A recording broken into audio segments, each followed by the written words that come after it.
Okay, it is March 26th, 3:37, and Miss Erin Wilson's home. We were looking at this roof for wind and hail-related damage. I want to point out the adjuster noted that what they think is blistering. There's definitely blistering on the roof, right? Blistering is when shingles can overheat and the granules will pop out, right? And so this is blistering. I labeled it, right? We can see that there's deep indentions in the sidewalls, and where you can see where the granules have popped out, right? Definitely damage, not storm-related damage, right? And that is throughout. You can see it there. There's a whole bunch of blistering down here on the roof. So I'm definitely not arguing that there's no blistering on this roof. But I'm saying in addition to the blistering, we also have hail and wind-related damage, right? And we can see that's evident in that we have dents on the metal box vents. We have dents on this metal cap here, right? This hailstorm was March of 2023, so it's been a little while. So the hail is a little older, but it did damage the roof, and it should have been addressed then. But we're getting a hold of it now, right? Homeowners don't know to check their roofs if a contractor or their insurance agent, nobody told them to, right? So we're taking a look at it now. So the hail damage we're seeing, so when hail impacts a roof, right, it can embed those granules and it can bruise the matting, right?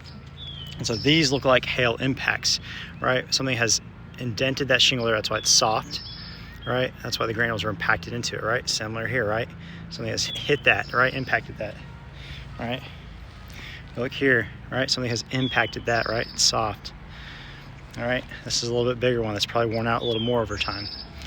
Here, something has impacted that, right? That's the one that's worn out a lot more over time, right? So this is what hail damage will do, is it displaces the granules, which reduces the service life of the shingle, because these granules will more quickly deteriorate over time, right? And so hail damage will cause issues that extend exponentially worse over time, right? Here we go. Something has impacted that. So that is not a blister. That is an impact mark, right? Now, in addition to that, I want to point out while we're here on the backside, this homeowner has had a previous repair where this box vent was replaced.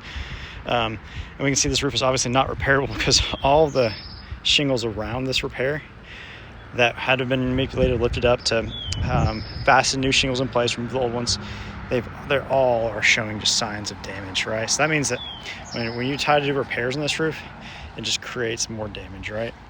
We can just see that all throughout here. Obviously, we don't recommend repairs on the roof. Whoever contractor thinks that it's okay to leave creased shingles with missing granules, it's not a good sign there for a good contractor. I do want to point out, like I highlight over here too. So we are seeing those impact marks across the entire roofing surface, right? Now we're gonna go to the front side of the roof. It's the north side, right? Hail is directional; it falls out of the sky one direction. So when it is coming down, depends on the pitch of the roof, how it impacts it. We typically see it if it's on one side face, like this roof is very north and south facing. We see that it's impacted the top shingles more so than lower down. So it's common to see less hail damage on the side of the roof that hail did not come from, right? So we see impact marks here, we see them here, we see a few down lower here, right, too, where something impacted and embedded these granules. And then while inspecting this side too, I also noted that there is actually wind damage here. So we see this shingle here. It's obviously been lifted and increasing the wind. We can see it's broken there. So this shingle is damaged. When you pick up a shingle, a tab, and the tabs beside it are not moving, that means that has been the actual matting between the two tabs has been broken, right? So that's a damaged shingle.